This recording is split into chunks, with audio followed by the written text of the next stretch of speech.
Assalamualaikum Pak Haji. Waalaikumsalam warahmatullahi wabarakatuh. Apa kabar ini? Gimana? Alhamdulillah baik Pak. Gimana ini? Lama ini baru ketemu. Alhamdulillah baik-baik ya. Iya. Seperti inilah silaturahmi Siap. menjadi bagian dari perjalanan media. Ya, alhamdulillah kita Iya. juga ya mudah-mudahan kita bisa saling support lah. Gimana ke Insya depan Allah, ya. amin. Ya, ngomong-ngomong ini Pak Haji, bagaimana kabarnya setelah kabarnya ada mau masuk ke provinsi setelah beberapa tahun, berapa periode sebenarnya dia? 3 periode, siap. 3 periode, luar Siap. biasa.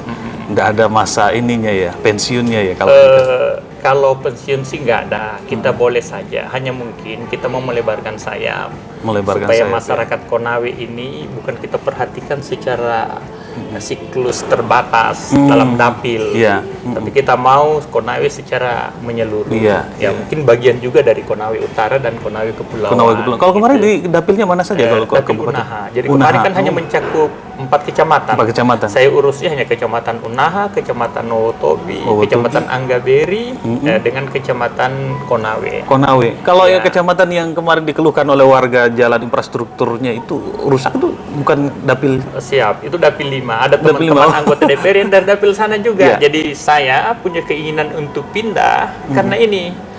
Untuk melihat juga dari Konawe sekitar-sekitar wilayah yang kemarin mungkin dipermasalahkan.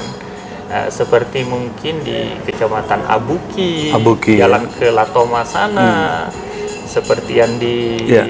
Lambuya Puriala sana, jalan menuju Angata. Jalan menuju Angata. Juga berikutnya yang jalan dari Wowotobi itu mengarah ke Konawe Utara. ke Itu semua kan Latoma. jalan provinsi gitu. Siap. Maksud kami disitulah keinginan saya untuk pindah ke provinsi supaya bisa membantu teman-teman yang selama ini sudah berjuang. Nah, banyak teman-teman yang sudah berjuang untuk itu. Kita mau nanti dengan keberadaan saya, Iya. secara bersama-sama dengan teman-teman bisa kita pressure nanti percepatan pembangunan infrastrukturnya, khususnya jalan. Khususnya. Gitu. Iya. Ya, siap. Artinya sampai hari ini teman-teman ketika menyorot kameranya ke arah Latoma, wilayah Konawe, khususnya masalah infrastruktur yang menjadi masalah utamanya, jalan provinsi itu.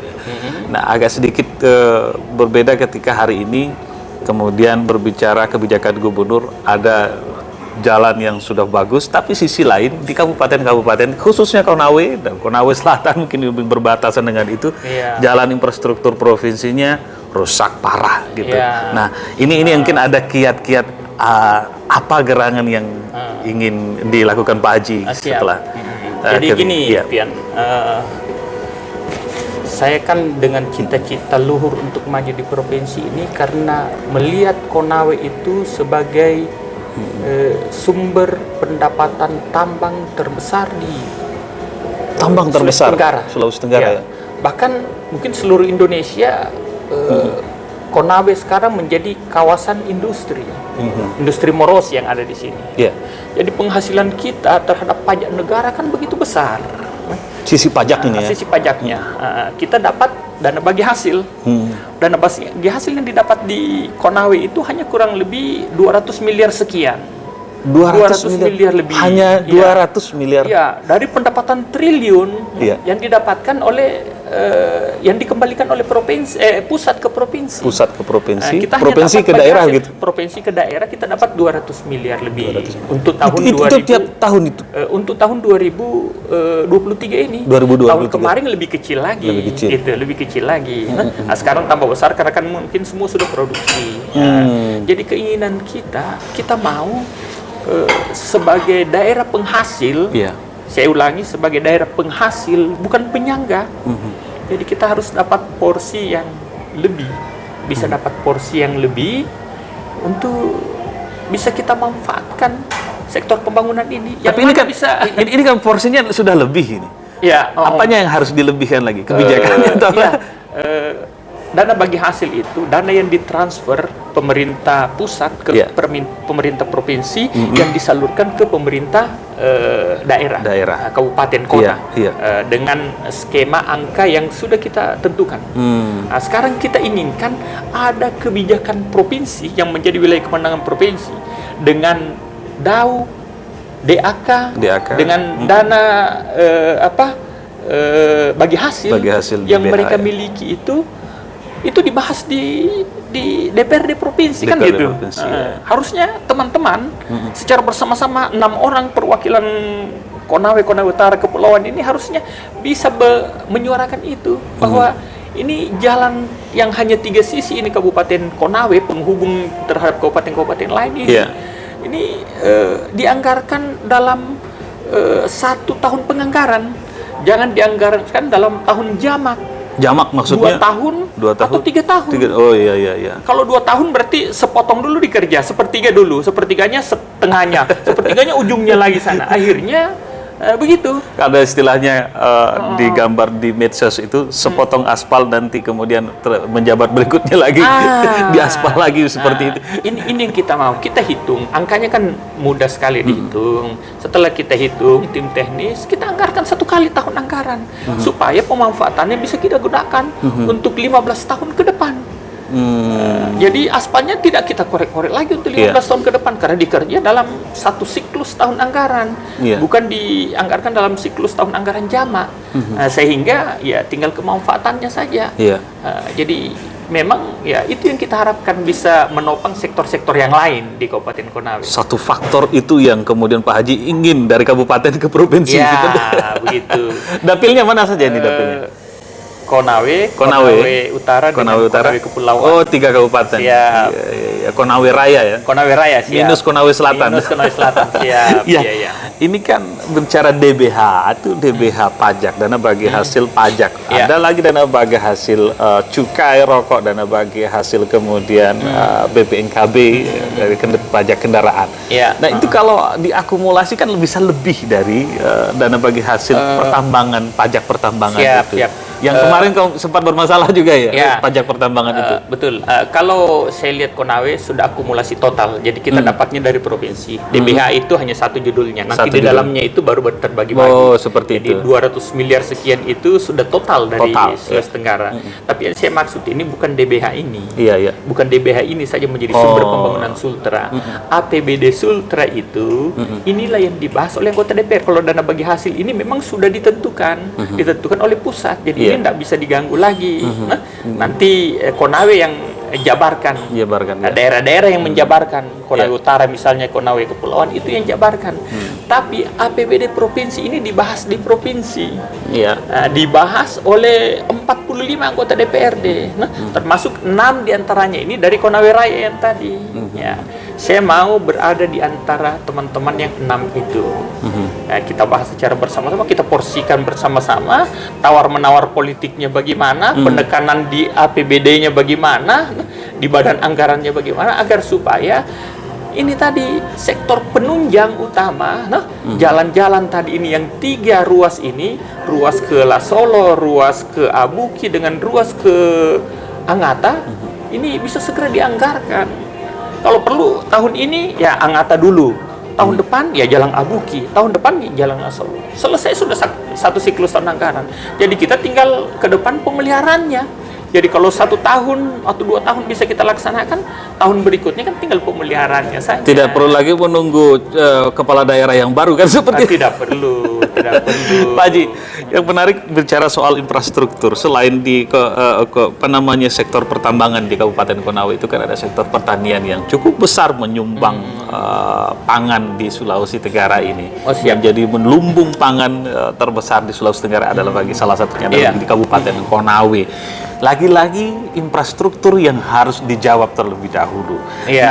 Saya ingin tanyakan di sini sektor PAD dari pertanian tersebut yang kemudian sebenarnya kan harus berbanding lurus PAD tersebut kemudian dengan pembangunan daerahnya. Tapi kenyataannya keluhan para petani kita ketika dia menjual hasil tanam, hasil panennya dari misalnya dari Latoma, dari Abuki harus terkendala dengan infrastruktur jalan yang rusak. Gimana menjawab ini ke depannya? Jadi begini, Konawe itu terkenal dengan lumbung beras Sulawesi Tenggara. Jadi semua beras-beras yang ada di kabupaten-kabupaten lain ini hampir 100% itu sumbernya dari Kabupaten Konawe. Sama saja kalau misalnya kita berbicara Konawe Utara, karena kita berbicara skop provinsi, tidak bisa kita bicarakan hanya Konawe saja. Konawe Utara mungkin dari sektor perikanan, perikanan tangkap, sama dengan Konawe Kepulauan, iya. juga perikanan dan kopra. Di sana besar penghasilannya. Semua itu butuh akses pendukung untuk menunjang percepatan penyaluran pendistribusian beras, ikan, dan mungkin bahan-bahan lain seperti kopra. Jadi sekarang kendalanya kenapa hanya daerah-daerah seperti Kabupaten Konawe yang dianggap begitu besar penghasilannya, kenapa pembangunannya lambat? Ya memang lambat karena kenapa? Lebih 7.000 kilo 7.000 kilo jalan yang ada di ini jalan provinsi, Konawe, enggak, jalan kabupaten. Jalan kabupaten ya. Nah, jadi kalau kita bertanya tentang bagaimana kemampuan APBD, memang sangat lambat, sangat lambat. Jadi jalan yang seluas itu, sepanjang itu memang secara bertahap. Tapi pemerintah daerah yang ada sekarang ini, saya pikir sudah cukup bagus, sudah mulai berbenah, sudah jalan-jalan penghubung, jalan usaha tani, peningkatan jalan pengaspalan, pengerasan jalan sudah terlaksana semua. Sudah jalan juga, hanya memang kalau ada kebocoran, ada sana sini juga yang belum terbenahi secara menyeluruh, ya memang karena keterbatasan itu butuh 1-2 tahun atau butuh 1-2 periode untuk dilakukan tindakan percepatan itu. Jadi yang jelas Konawe sebagai lumbung beras, Konawe Utara sebagai daerah penghasil ikan, Konawe Kepulauan juga sebagai penghasil kopra, dan mungkin juga sebagian perikanan tangkap, memang harus kita support pendanaannya. Jadi sekarang apa sih penunjang dari APBD itu? APBD yang pertama penunjangnya adalah DAU. DAU itu kita tidak bisa lakukan terlalu banyak karena di situ ada melekat gaji juga pendapatannya. Yang kedua ada DAK, dana alokasi khusus. Ini juga yang perlu dilakukan oleh teman-teman yang ada di kabupaten sekarang. Tapi sekarang kan DAK cukup besar juga, dana alokasi khusus. Kisarannya berapa itu? Pusat. Kalau Kabupaten Konawe itu dia per sektor. Jadi di PU-an berapa, di pertanian berapa, di kesehatan berapa, rata-rata cukup besar juga. Karena mungkin pendapatan negara yang meningkat juga. Tapi kegiatannya memang tidak bisa ditaktisi lagi. Pendapatannya itu memang langsung dialokasikan karena namanya dana alokasi khusus. Yang bisa ditaktisi hanya sisa dari DAU, sisa gaji, dengan DBH itu, dana bagi hasil itu.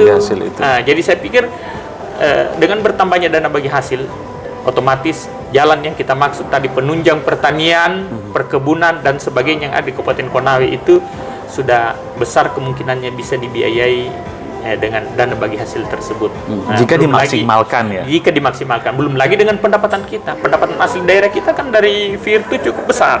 Virtu Dragon, Kemarin saja yang menjadi tagihan pajak yang dibantu dengan BPK untuk menagihnya kan kurang lebih hampir 80 miliar, 78 miliar. Itu per yang tahun? Belum tertagih. Per tahun? Iya, per tahun. Jadi ini memang bukan menjadi pendapatan utuh, karena dia kan sumbernya, kalau pendapatan di sana selain pajak itu kan hanya IMB. Atau pembelian tanah. Jadi ada pembelian tanah oleh Virtu, itu pajaknya disetorkan ke daerah. Kalau pendapatan lain dari sektor kegiatan pertambangannya itu dipungut pusat. Nah, itulah yang kita dapatkan dari bagi hasil. Pak Haji, kan 3 periode menjadi anggota DPRD Kabupaten. Tentunya pertanyaan sahabat dan pemirsa kita adalah apa gerangan Pak Haji yang sudah lakukan di tingkat kabupaten hari ini sampai dengan hari ini gitu ya. Jadi periode pertama saya menjadi anggota DPRD Kabupaten Konawe 2009-2014, APBD Kabupaten Konawe itu 500 juta lebih. APBD 500 juta? Total APBD, termasuk DBH, termasuk yang semuanya ada di situ. 500 juta lebih. Sekarang ini sudah 1,4 triliun lebih. Bahkan tahun lalu kita mencapai 1,7 triliun. Lebih tinggi yang tahun lalu? Ya, karena pandemi kemarin ada beberapa sumber pendanaan yang ditarik kembali oleh pusat untuk membiayai pandemi. Sekarang kita stuck di 1,4 triliun. Saya pikir ini hasil kerja-kerja dari pemerintah daerah dengan teman-teman semua di DPRD, memaksimalkan pendapatan kita meminimalisir perjalanan kita sehingga beberapa kegiatan ini sudah bisa dibiayai. Tentunya kalau kita jalan-jalan di Kota Unaha ya bukan lagi Kota Unaha yang 10 tahun yang kemarin. Kota Unaha juga sekarang ya sudah bisa dikatakan kota yang mengarah ke kota-kota modern. Nah, ini pembangunannya kan berkat kebersamaan pemerintah daerah dengan DPRD. Jadi inilah yang sinergitas yang kita pertahankan dari tahun ke tahun. Ini terbukti dengan 8 kali secara berturut-turut pemerintah daerah mendapatkan opini WTP. Jadi ini bukan kerja semata-mata bupati saja, tapi kerja pemerintah daerah. Pemerintah daerah itu Undang-Undang 23 ya adalah bupati dan DPRD. Itu persoalan tata kelola keuangan yang sudah oke, tapi kemudian harus ada kesenambungan, keseimbangan kesejahteraan masyarakat, sisi lain dari keberhasilan pemerintah dalam tata kelola keuangan itu. Tingkat keadilannya maksud saya, itu tingkat keadilan yang diberikan melalui kebijakan pemerintah atas mitra Bapak sebagai anggota DPR selama 3 tahun itu. Kalau berdasarkan data statistik, yang tingkat pertumbuhan ekonomi dan pendapatan masyarakat terpaling tinggi itu adalah Kabupaten Konawe. Dia masuk 10 besar nasional. Dia urut pertama di Indonesia Timur. Kabupaten Konawe itu dengan pertumbuhan ekonomi itu 9,6%. Itu cukup besar dibanding dengan yang lain-lain. Indonesia saja pertumbuhannya secara umum itu hanya 6%. Jadi sebetulnya Kabupaten Konawe ini dengan hadirnya mega industri di Morosi menjadikan ya masyarakat kita kurang lagi yang pengangguran. Mereka semua berbondong-bondong kerja ke sana dengan gaji sudah di atas 5 juta, jauh melampaui upah minimum provinsi. Upah minimum provinsi kan hanya 3 juta sekian. Dia sudah pendapatan di atas 5 juta. Driver saja di sana sudah sampai 7-8 juta per bulan. Jadi memang ya berkah. Saya pikir dengan pemerintah pusat menempatkan Morosi sebagai kawasan industri itu justru membawa manfaat yang besar sekali bagi masyarakat Konawe. Saya pernah Pak Haji masuk tahun 2014 lalu jalan-jalan ke wilayah Latoma sampai tembus ke daerah Konawe, sampai tembus di daerah Kolaka Timur itu di Rowuta. Bukan selain di Rowuta, ditembus di Kolaka Timur itu yang paling ujung itu. Itu infrastrukturnya sangat rusak. Nah, sisi lain tadi kita kalau berbicara persoalan pertambangan, seolah-olah ini infrastruktur masyarakat kita yang ada di sana itu teriakannya sudah tidak terdengar lagi gara-gara riuh ramainya bicara masalah kesejahteraan di tambang ini. Nah, ini kan harus dijawab ini. Bagaimana selama menjabat di DPR 3 periode itu mendengar isi hati dari masyarakat di sana itu? Kalau kita sebetulnya terhadap daerah-daerah terjauh kita prihatin ya sebetulnya. Bukan hanya Ratoma, tapi juga seperti Rota. Kita juga cukup memberikan perhatian yang sangat tinggi. Olehnya itu inilah sebetulnya alasan yang paling mendasar kenapa saya harus pindah di provinsi, karena saya tahu wilayah-wilayah kerja di sana itu bagian dari kewenangan provinsi. Kita mau betul-betul ini bisa kita genjot. Jangan karena masyarakat kita di sana yang penduduknya hanya sedikit saja, terbatas, mereka mungkin sudah banyak yang ke kota untuk bekerja, sehingga kita sepelekan. Di sana itu jangan lupa ada persiapan pembangunan bendungan juga, itu mega industri juga, investasi asing. Pelosika. Oh, yang Pelosika. Jadi Pelosika nantinya di sana itu bisa terbentuk kota kecil lagi di Latoma 2 sana itu. Ada relokasi, ada mungkin pendirian-pendirian dari manfaat keberadaan bendungan itu, mungkin ya daerah kuliner, tempat pengembangan perikanan air tawar, tempat kawasan pemukiman yang mungkin sudah tidak dianggap lagi bahwa ini daerah terjauh. Ataukah mungkin begini Pak Haji, apakah ini sengaja dibiarkan tidak diselesaikan sarana infrastruktur jalan provinsinya karena menanti proyek multi years yang cukup besar itu untuk dijadikan jalan nasional atau bagaimana? Kalau saya pikir begini, semuanya kan berjalan. Kalau seandainya teman-teman artinya dengan APBD provinsi bisa dimanfaatkan kemarin kan tidak ada masalah. Kalau seandainya jalannya sudah jadi, tiba-tiba ada mega industri tiba-tiba memotong jalan itu juga kan tidak mengapa. Tinggal dibuatkan saya berita caranya. Jangan ditunggu juga istilahnya dua-dua nanti lepas. Yang ditunggu tidak kunjung datang juga, nah yang ada juga tidak kunjung menurunkan. Jadi kita mau itu jalan saja semua. Jalan saja semua. Selama itu belum digunakan, ya kita gunakan. Kita manfaatkan APBD provinsi ini untuk membiayai itu.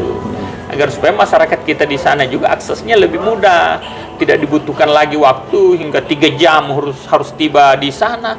Mungkin ke depan kalau jalan bagus, ya mungkin sejam saja, 1 jam saja sudah tiba di sana. Kan tidak begitu jauh juga. Bahkan perencanaan pemerintah kemarin ini, ya mudah-mudahan dengan nanti keberadaan kita di provinsi bisa bersama teman-teman, itu kawasan lindung penghubung ke Rota nantinya itu akan dicanangkan, akan dibuat penghubung. Jadi kurang lebih 50-an berapa 56 kiloan itu dari Latoma ke Rota. Itu mungkin kawasan hutannya sudah bisa dibuka sebagai jalan penghubung supaya ya nanti ke Rota bukan harus lewat Kolaka Utara, lewat Malili lagi sana atau lewat ke Konawe Utara. Bukan lagi mutar. Karena Konawe Utara Rota juga ini menjadi salah satu daerah kawasan industri. Di sana sudah ada SCM, Sulawesi Cahaya Mineral, yang berinvestasi di sana cukup besar. Ya. Saya baru saja adakan kunjungan di sana, bahkan di tengah hutan belantara menjadi kawasan pertambangannya itu sudah ada kota. Sudah ada kota di itu bagaimana itu izinnya itu kalau begitu itu? Artinya dari kawasan hutan lindung menjadi kawasan industri itu gimana itu? Sekarang pertambangan kan sudah diambil alih pusat semua. Jadi izinnya itu kan tentunya melalui Kementerian Kehutanan. Tapi sudah oke itu? Sudah berjalan sana. Tenaga kerja sudah ada lebih 2.000 di sana sekarang.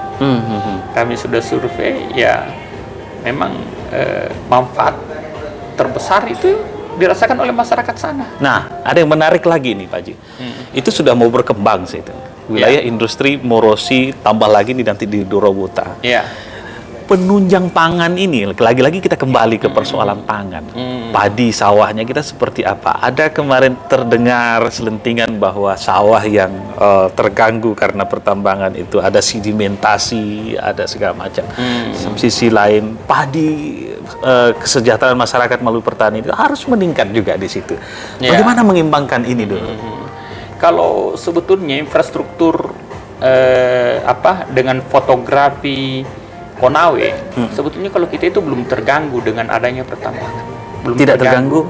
Ya, kenapa saya katakan belum terganggu? Karena kawasan pertambangan kita yang jalan sekarang ini baru berada di daerah hilir, di daerah Sampara Raya ini, daerah pabrik itu, kawasan pengolahan. Tapi bahan yang ada di sini dikelola itu kan bersumber dari Konawe Utara, Konawe Selatan, ada yang dari Morowali ada juga. Kita sudah ada yang terkelola, tapi baru di Pondidaha. Pondidaha sebagian di di atasnya Lambuya sana, kecamatan di sebelahnya di area Lambuya kan? Di Lambuya ada Puriala, di Puriala, Kecamatan Puriala, itu juga di situ mulai dikelola kawasan pertambangannya. Jadi belum mempengaruhi secara umum sektor pertanian. Kita sektor pertanian tetap menjadi sektor unggulan. Nah, sekarang yang justru sekarang dikembangkan banyak ini perkebunan kelapa sawit. Tapi juga perkebunan kelapa sawit dengan peraturan daerah yang kita tetapkan tidak boleh mengurangi atau mengganggu kawasan yang berpotensi untuk dijadikan kebun atau sawah. Jadi yang dijadikan perkebunan sawit itu hanya kawasan-kawasan yang tidak dikelola oleh masyarakat, ditelantarkan, ilalang, daerah-daerah jurang, gunung, itu yang dikembangkan menjadi kawasan perkebunan. Sehingga sektor perkebunan juga sekarang ini menjadi penunjang pendapatan di kabupaten. Mana tinggi antara perkebunan dengan persawahan? Tetap persawahan. Persawahan masih primadona lah. Artinya ini keseharian kita ini belum bisa lepas dari beras. Beda kita dengan luar negeri sudah bisa makan roti, kita ini masih beras. Sudah mosonggi 3 kali masih lapar juga. Sedikit kita menurun di persoalan sawah ini. Kan kemarin kalau ada padi yang kemudian menjadi beras lalu kemudian berubah menjadi merek dari luar daerah karena dikirim dari Kabupaten Konawe. Ada nggak regulasi peraturan daerah atau perda yang mengatur tentang permerekan beras atau apa milik khas dari Kabupaten Konawe? Kalau ada beras Konawe istilahnya. Betul. Sebetulnya perda itu sudah ada sejak periode yang lalu saya itu sudah ada perdanya. Saya sendiri juga yang ikut bahas itu perda tentang label beras Konawe. Hanya memang kita terkendala dengan pengusaha-pengusaha lokal kita belum ada yang punya kemampuan lebih untuk menampung beras pada saat musim panen. Sehingga muncullah pengusaha-pengusaha dari luar. Kita ada dolok tapi punya kemampuan terbatas. Kemampuan untuk membelinya? Kemampuan untuk membeli. Ya, dan terbatas.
Kalau dikelola secara benar, coba kali saja berapa ratus ribu ton, berapa juta ton yang dipanen.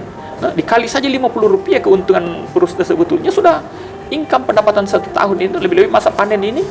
Kalau dengan sistem perairan yang kita jalankan ini, sistem tata kelola pengairan, bisa diasumsikan panen 3 kali 1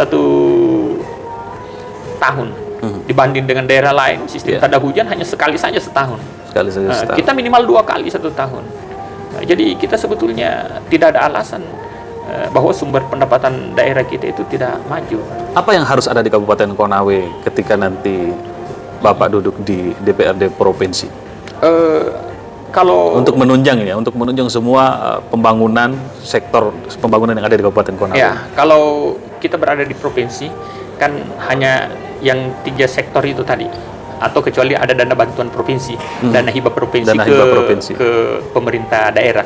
Selebihnya memang itu ya kita harus tapet stafet dengan teman-teman yang ada di DPRD nantinya yang baru di Konawe. Nah, tentunya ilmu yang kita miliki, pengetahuan kita miliki, kita akan berikan ke mereka. Gini loh, gini. Nah, ini untuk memajukan daerah kita ini, kembangkan ini, kembangkan ini. Nah, di mana permasalahan kemarin jangan lalu ini loh. Kemarin kita bermasalah di sini. Nah, ini yang bagus, jalankan yang ini. Ini yang sebetulnya kita mau ada regenerasi. Saya setelah 3 periode tidak mungkin mau terus-menerus berada di Konawe. Nanti orang bosan nanti milihnya ke saya. Nah, orang berpikir nanti, waduh, ini Pak Alauddin terus saja yang kita mau urusin. Nah, mau kita teman-teman yang lahir juga nantinya bisa sharing dengan kita bagaimana caranya paling tidak Kabupaten Konawe yang sudah ada sekarang ini bisa dipertahankan, baik itu dari segi pengelolaan pemerintahannya maupun dari sektor pembangunan. Biasanya ini Pak Haji Alauddin, kalau dari DPR 3 periode biasanya lebih cenderung memilih ke bupati. Kenapa bukan bupati? Siap. Bisa saja ini bosku. Jadi begini bos, artinya provinsi itu saya anggap merupakan pertandingan eksebisi untuk mengukur tingkat keterpilihan kita di bupati atau wakil bupati nantinya. Kita harus lihat dulu, uji dulu kita di pilkada ini, pilcaleg ini. Pilcaleg kalau saya ambil provinsi kan menyangkut seluruh Kabupaten Konawe. Saya harus lihat juga cerminnya di situ, kiblatnya bagaimana. Kalau kiblatnya saya lihat dukungan kita cukup signifikan dari pemilihan pilcaleg nanti, ya bukan mustahil, siapa tahu ada yang lamar. Atau mungkin kalau saya lebih siap, saya yang lamar orang. Kan bisa begitu. Rezeki Tuhan kita tidak tahu. Artinya saya bicara seperti ini, pertanyakan kenapa bukan pilihan bupati Konawe? Karena dari tadi kita berbincang soal infrastruktur, soal pertanian, soal sumber daya yang ada di Kabupaten Konawe. Tercurah semua gitu. Nah, ini pemikiran seperti ini sepertinya lebih cocoknya ke bupati, bukan ke bukan ke anggota DPRD provinsi. Siap. Jadi memang lagi-lagi begini. Ibarat menaiki anak tangga. Saya jalani fasenya. Saya jalani saja fase demi fase, tahapan demi tahapan. Kalau partai nanti memerintahkan kepada saya, setelah pertarungan pilcaleg ini untuk maju bertarung di pilkada Konawe, maka bismillah saya akan maju. Gitu. Kalau partai memberikan mandat kepada saya untuk maju, karena memang kewenangan partai untuk mengusung, maka bismillah saya maju. Oke. Gitu. Ini mungkin sebagian dari closing statement, tapi agak sedikit pertanyaannya bukan nyeleneh, tapi bukan juga merendahkan. Tapi bagian dari warga kita selalu bertanyanya begini, kenapa harus menjadi anggota DPR ketika ingin memberikan manfaat kepada masyarakat? Jadi begini, saya sebetulnya kiprah saya sebelum jadi anggota DPR, saya adalah seorang pengusaha juga yang ada di Kabupaten Konawe. Saya lihat kalau saya lakukan usaha secara sendiri, maka yang rasakan adalah saya dengan keluarga saya saja. Butuh wadah, butuh tempat untuk kita bisa lebih besar memperjuangkan masyarakat. Lembaga DPRD itu yang saya rasakan adalah salah satu wadah untuk memperjuangkan aspirasi masyarakat. Maksudnya disitulah tempat? Ya, DPRD itu adalah wadah untuk berdiskusi, membicarakan kegiatan-kegiatan yang akan dilakukan di Kabupaten Konawe. Kebijakan-kebijakan daerah itu dapurnya ada di situ. Sementara usaha itu dapurnya untuk dapur keluarga saya. Kita bisa melakukan juga sumbangan, bantuan sosial apa segala macam, tapi dalam lingkup terbatas. Tapi kalau kita dalam skala kebijakan, saya jadi anggota DPRD, mohon maaf, saya sudah bisa memberikan masukan kepada pemerintah desa, pemerintah kelurahan, camat, bupati, bagaimana caranya untuk mensejahterakan masyarakat kita. Kalau saya berbicara pengusaha, tentunya tidak akan didengarkan, tidak ada tindak lanjut dari usulan-usulan kita. Itulah pentingnya kita menjadi perwakilan rakyat. Perwakilan rakyat, Pak Haji Alauddin. Ini mau pemilu 2024, pemilu-pemilu yang kemarin sudah pasti terjadi. Ada uang, saya pilih. Tidak ada uang, saya tidak memilih. Anggapan seperti ini, frame berpikir oknum-oknum masyarakat kita yang masih dalam standar ini, menghadapi itu bagaimana? Jadi kalau kita berbicara pemilihan tentang pemilihan uang, sebetulnya hal yang tidak dibolehkan. berbicara tentang regulasi aturan tidak boleh, berbicara dengan kaidah agama juga tidak boleh. Tapi yang namanya menghindari kos politik juga tidak bisa. Nggak mungkin saya berkunjung ke masyarakat kita, begitu saya berkunjung di rumahnya, rokok dia yang saya isi. Tentunya saya akan kasih rokok saya. Ada kos politik yang muncul di situ, ada biaya transportasi seketika mereka datang meluangkan beda money politik ya? Beda. Nah, jadi kita datang undang mereka kan tinggalkan pekerjaannya. Mereka untuk datang mendengarkan sosialisasi kita. Karena kita tidak bersosialisasi, orang tidak pilih kita. Orang tidak tahu kita, tidak kenal kita. Nah, jadi tak kenal, ya kita ditendang. Tidak disayang kan gitu. Kalau kita dikenal ya tentunya orang bisa melihat, oh ya ini potensi kita, ini kemampuan kita, ini kesungguhan kita. Nah, saya termasuk anggota DPRD yang senantiasa menjaga hubungan-hubungan itu. Inilah yang mengakibatkan kos politik. Kos politik yang besar. Kos politik, ya. Jadi kalau kita undang mereka, kita ada pertemuan di satu tempat, ya kita harus makan goreng-gorengan, minum air panas. Ya. Mereka bertanya juga, ya mereka senang. Saya pikir masih hal-hal yang wajar. Terkait dengan ada teman-teman mungkin, atau ada kelompok-kelompok tertentu yang melakukan kegiatan-kegiatan yang lain. Nah, selain daripada itu, saya pikir ya itu bagian dari upaya mereka. Ada upaya-upaya ya? Saya tidak perlu melakukan itu, tapi cukup saya berjuang juga dengan cara-cara saya. Bicara kualitas, kapabilitas, kredibilitasnya Pak Haji ini sudah cukup ya. Bicara isi tas itu bagaimana Pak Haji? Sudah siap belum? Siap. Saya pikir gini, saya kemarin maju di kabupaten, ya tentunya dengan maju di provinsi beda ya. Biaya sosialisasi, biaya-biaya yang lainnya untuk 4 kecamatan dengan 3 kabupaten tentunya jauh lebih besar. Jadi saya hanya mau mengatakan bahwa ya bagaimanapun saya harus upayakan untuk siap. Karena saya sudah mendaftar, jadi saya harus upayakan untuk siap. Tidak ada alasan untuk mengatakan tidak siap. Aslinya intinya isi tas untuk 3 kabupaten untuk menziarahi ini sudah siap sebetulnya. Siap. Berdoa saja lah, mudah-mudahan ini. Siap mana kira-kira? Siap mana kira-kira pilihannya? Kalau siap untuk menziarahi bersilaturahmi di 3 kabupaten atau siap 1 kabupaten saja menjadi bupati? Kalau disuruh memilih seperti itu gimana Pak Haji? Saya pikir jaringan-jaringan kita ini kan terbuka.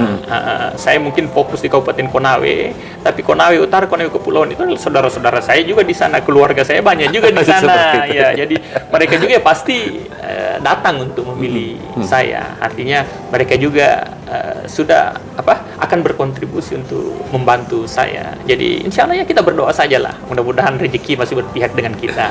Terakhir Pak Haji Alauddin, nomor urut berapa di Partai Bulan Bintang? Siap. Saya nomor urut 5. Nomor urut 5? Nomor urut 5. Saya anggap ya mudah-mudahan itu angka keberuntungan saya. Nomor urut 5, nomor partainya nomor partainya nomor 13. Nomor 13 ya. Nomor 13. Jadi saya sudah minta restu kepada Ketua DPW Pak Ruksamin, ya tentunya mengusung Sultra sebagai sumber energi dunia. Sultra sebagai sumber energi dunia. Jadi juga saya harus menyuarakan itu. Jadi maksudnya ini karena Pak Ruksamin sebagai ketua DPW-nya menjadi calon gubernur atau gimana? Sebagai ketua DPW dan sebagai calon gubernur ya. Dua-duanya lah kena. Insya Allah lah. Mudah-mudahan ada kesempatan kita berdiskusi juga dengan ketua DPW. Sebagai closing statement Pak Haji Alauddin, silakan sampaikan kepada pemirsa kita apa yang menjadi harapan dan impian kita di provinsi. Tadi sebagian besar sudah disampaikan. Tapi singkatnya seperti apa? Silakan. Siap. Saudara-saudara saya sekalian, saya berniat untuk maju di DPRD Provinsi Sulawesi Tenggara, Kabupaten Konawe, Konawe Utara, dan Konawe Kepulauan. Tentunya harapan saya supaya masyarakat ketiga kabupaten itu memilih saya, mendukung saya, dan insya Allah saya akan mengemban amanah ini untuk bersama-sama berjuang di DPRD Provinsi Sulawesi Tenggara. Terima kasih. Assalamualaikum warahmatullahi wabarakatuh. Waalaikumsalam warahmatullahi wabarakatuh. Pak. Oke. Terima kasih Pak. Ya, makasih banyak. Dan pemirsa, Anda berhak memilih dari semua calon-calon legislatif yang akan nanti muncul di layar ini, atau mungkin yang Anda kenal, atau mungkin yang kami sempat untuk kami silaturahmi. Anda juga berhak memberikan komentar di kolom komentar YouTube kami, Facebook kami, dan TikTok kami. Dan Saya akan selalu terbuka kepada sahabat-sahabat semua yang ingin bersosialisasi melalui media sosial, yang ingin memperdengarkan, memperlihatkan ide dan gagasannya untuk membangun daerah. Kenapa pilihan menjadi anggota DPR, kenapa pilihannya menjadi bupati, kenapa pilihannya menjadi gubernur. Saya Supian Hadi, ucapkan terima kasih atas perhatian Anda. Billahi taufiq wal hidayah. Assalamualaikum warahmatullahi wabarakatuh. Waalaikumsalam warahmatullahi wabarakatuh. Siap.